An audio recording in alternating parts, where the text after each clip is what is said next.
আসসালামু আলাইকুম, আমন্ত্রণ জানাচ্ছি আইজি ক্রিয়েশন নিউজ আপডেটে। সঙ্গে আছি আমি ইমতিয়াজ আহমেদ।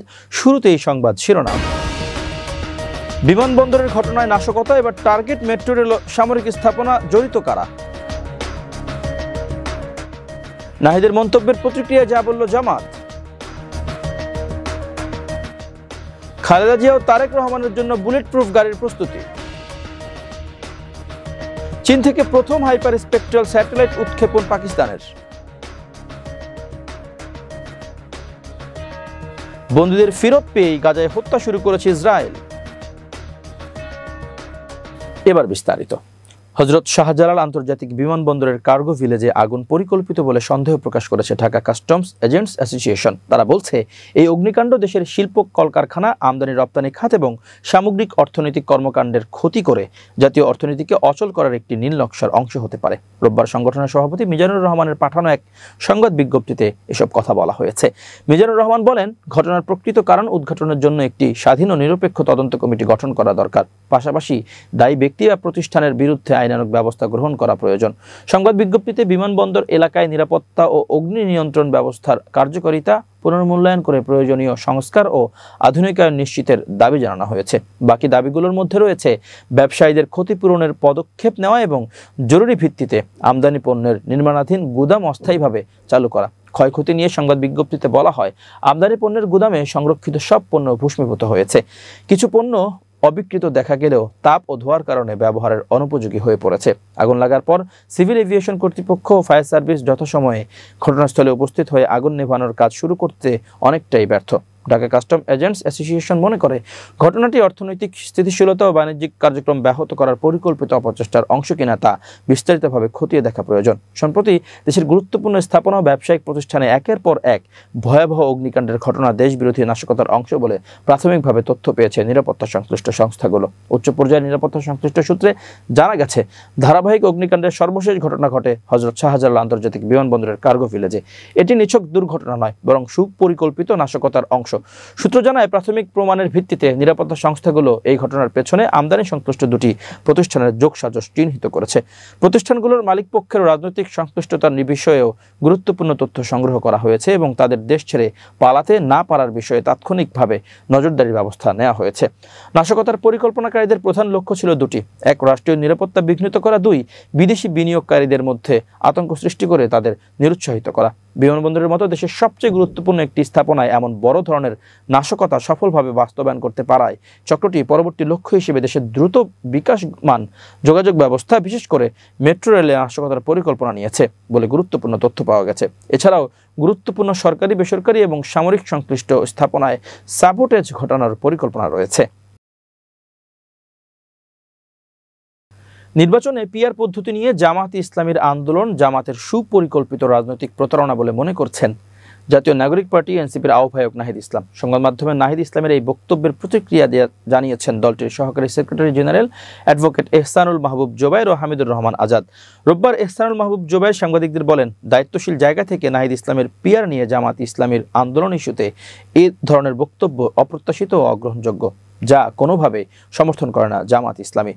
জামাতের আরেক কেন্দ্রীয় সহকারী সেক্রেটারি জেনারেল হামিদুর রহমান আজাদ বলেন, যে কোনো দলের ব্যাপারে অন্য দলের শিষ্টাচার বজায় রেখে মন্তব্য করা ভালো। ব্লেম গেম বা দোষারোপের রাজনীতি থেকে আমাদের বেরিয়ে আসতে হবে, কারণ পুরনো রাজনৈতিক ধারা এটাই ছিল। রাজনীতি সেই পুরনো ধারা থেকে বের হয়ে আমরা চেয়েছিলাম ব্লেম গেমের রাজনীতিকে বিদায় করতে। আমরা চাই ইতিবাচক রাজনৈতিক ধারা তৈরি করতে, সেটাই প্রত্যাশা ছিল আমাদের। জামাতের এই নেতা মনে করেন, কোনো দল বা ব্যক্তি যখন সামঞ্জস্যতা কিংবা রাজনৈতিক অবস্থান হারিয়ে ফেলে যে কোনো কিছুই বলতে পারে, সেটা যে কোনো দলের কৌশল কিংবা রাজনৈতিক অবস্থান। এনসিপির প্রসঙ্গে তিনি বলেন, যারা নিজেরা জাতিকে স্বপ্ন দেখানোর কথা বলে, যারা জুলাই বিপ্লবের স্পিরিট ধারণ করেন এবং আগামীর নতুন বাংলাদেশ গড়ার কথা বলে, সে জায়গা থেকে তাদের সবাইকে ইতিবাচক মনোভাব নিয়েই কাজ করা উচিত। তিনি মনে করেন, এই ধরনের বক্তব্য ছিল পুরনো রাজনৈতিক ধারা, যে কারণে এনসিপির উচিত ছিল দায়িত্বশীলতা ও সৌজন্যতা বোধ বজায় রেখে মন্তব্য করা। এর আগে নাহিদ ইসলাম তার পোস্টে বলেন, জামাত ইসলামের তথাকথিত আনুপাতিক প্রতিনিধিত্ব অর্থাৎ পিআর আন্দোলন ছিল একটি সুপরিকল্পিত রাজনৈতিক প্রতারণা। বিএনপির চেয়ারপারসন খালেদা জিয়া ও ভারপ্রাপ্ত চেয়ারম্যান তারেক রহমানের নিরাপত্তা নিশ্চিতে দুটি বুলেট প্রুফ গাড়ি কেনার অনুমতি দিয়েছে স্বরাষ্ট্র মন্ত্রণালয়। মন্ত্রণালয় সূত্র জানায়, একটি বুলেট প্রুফ বাস কেনার অনুমতি দেওয়া হয় চলতি মাসের শুরুর দিকে, আর গত জুন মাসে একটি বুলেট প্রুফ গাড়ি কেনার অনুমতি দেওয়া হয়। কোন দেশ থেকে কোন মডেলের এ বুলেট প্রুফ গাড়ি কেনা হবে তা এখনও চূড়ান্ত করেনি বিএনপি। তবে জাপান থেকে গাড়ি কেনার বিষয়ে আলোচনা চলছে বলে দলীয় সূত্রে জানা গেছে।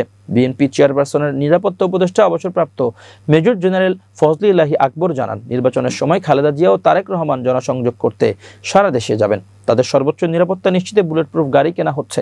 বুলেট প্রুফ গাড়ির পর আগ্নেয়াস্ত্রের লাইসেন্সের জন্য স্বরাষ্ট্র মন্ত্রণালয়ে আবেদন করছে বিএনপি। একটি শটগান ও দুটি পিস্তলের লাইসেন্সের অনুমতি চাওয়া হয়েছে। লাইসেন্স দেওয়ার বিষয়টি এখনও বিবেচনাধীন।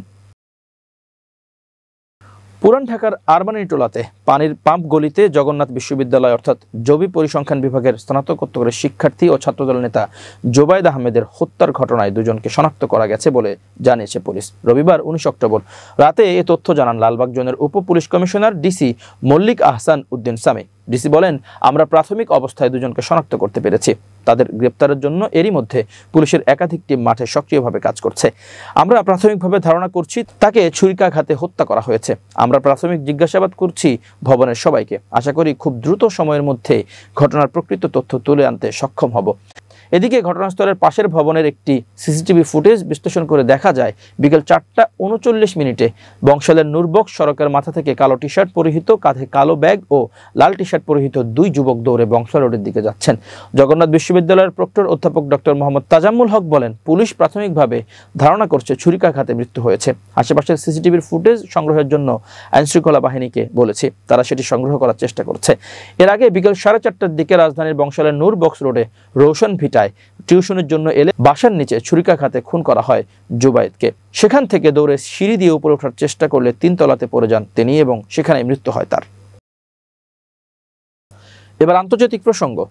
পাকিস্তান তাদের ইতিহাসে প্রথমবারের মতো একটি হাইপার স্পেকট্রাল স্যাটেলাইট মহাকাশে পাঠিয়েছে। দেশটি এটিকে একটি গুরুত্বপূর্ণ মাইলফলক হিসেবে বর্ণনা করেছে, যা কৃষি থেকে শুরু করে নগর পরিকল্পনা পর্যন্ত জাতীয় লক্ষ্য পূরণে সহায়তা করবে। পাকিস্তানের মহাকাশ সংস্থা সুপারকো রবিবার উত্তর পশ্চিম চীনের জিউকুয়ান স্যাটেলাইট লঞ্চ সেন্টার থেকে H1 স্যাটেলাইটের সফল উৎক্ষেপণ ঘোষণা করেছে। হাইপার স্পেকট্রাল স্যাটেলাইটগুলো মাটির নিচে রাসায়নিক বা বস্তুগত যে সূক্ষ্ম পরিবর্তন ঘটে, যা প্রচলিত স্যাটেলাইটের পক্ষে চিহ্নিত করা সম্ভব নয়, তাও শনাক্ত করতে পারে। এর ফলে ফসলের গুণগত মান, জলসম্পদ পর্যবেক্ষণ বা প্রাকৃতিক দুর্যোগে হওয়া ক্ষয়ক্ষতি নির্ণয়ের মতো কাজে এটি বিশেষভাবে কার্যকর। পাকিস্তানের পররাষ্ট্র মন্ত্রণালয় জানিয়েছে, এই প্রযুক্তি সঠিক কৃষি পরিবেশ পর্যবেক্ষণ, নগর পরিকল্পনা এবং দুর্যোগ ব্যবস্থাপনার মতো ক্ষেত্রগুলোতে দেশের জাতীয় সক্ষমতা উল্লেখযোগ্যভাবে বৃদ্ধি করবে বলে আশা করা হচ্ছে। মন্ত্রণালয় আরও জানায়, ভূমি বিপদ ঝুঁকি সঠিকভাবে চিহ্নিত করার সক্ষমতা চীন পাকিস্তান অর্থনৈতিক করিডোরের মতো উন্নয়ন উদ্যোগগুলোতেও অবদান রাখবে। এই করিডোরের লক্ষ্য হল চীনের উত্তর পশ্চিম সিনজিয়াং প্রদেশকে পাকিস্তানের গাওয়াদার বন্দরের সঙ্গে সংযুক্তকারী অবকাঠামো তৈরি করা। পাকিস্তানের ডন পত্রিকায় সুপারকোর চেয়ারম্যান মোহাম্মদ ইউসুফ খানের বক্তব্য উদ্ধৃত করে বলা হয়েছে, হাইপার স্পেকট্রাল স্যাটেলাইটের ডেটা কৃষি উৎপাদনশীলতায় বৈপ্লবিক পরিবর্তন আনতে, জলবায়ু স্থিতিস্থাপকতা বাড়াতে এবং দেশের গুরুত্বপূর্ণ প্রাকৃতিক সম্পদগুলোর সর্বোত্তম ব্যবস্থাপনায় সক্ষমতা যোগ করবে। ইসরায়েলি সেনাবাহিনী স্থানীয় সময় রোববার 19 অক্টোবর সন্ধ্যা থেকে 20টিরও বেশি বিমান হামলা চালানোর পর গাজার বাসিন্দাদের মাঝে নতুন করে ভয় ও আতঙ্ক দেখা দিয়েছে। সংবাদ মাধ্যম আল জাজিরা জানিয়েছে, প্রতিষ্ঠানটির সাংবাদিকদের কাছে নারী ও শিশু সহ গাজার অনেকেই জানতে চেয়েছেন যে যুদ্ধ আবার শুরু হয়েছে কিনা। তাদের কেউ কেউ বলছেন, ইসরায়েল বন্দীদের ফিরে পেয়ে আবার আমাদের হত্যা করতে শুরু করেছে। এর আগে যুদ্ধবিরতি হুমকির মুখে পড়ায় দক্ষিণ গাজায় ব্যাপক বিমান হামলা শুরু করার কথা জানায় ইসরায়েল। এর মধ্যে নাসের হাসপাতালের একটি সূত্র জানিয়েছে, খান ইউনিসের পশ্চিমে আল মাওয়াসি এলাকায় বাস্তুচ্যুতদের আবাসস্থলে ইসরায়েলি হামলায় এক ফিলিস্তিনি নিহত এবং অনেকে আহত হয়েছেন। এছাড়াও আল আকসা শহীদ হাসপাতাল কর্তৃপক্ষ জানিয়েছে, গাজার মধ্যাঞ্চলে আজ জাওয়াইদায় সাংবাদিকদের আবাসস্থলে ইসরায়েলি বিমান হামলায় একজন সাংবাদিক সহ 2 ফিলিস্তিনি নিহত হয়েছেন।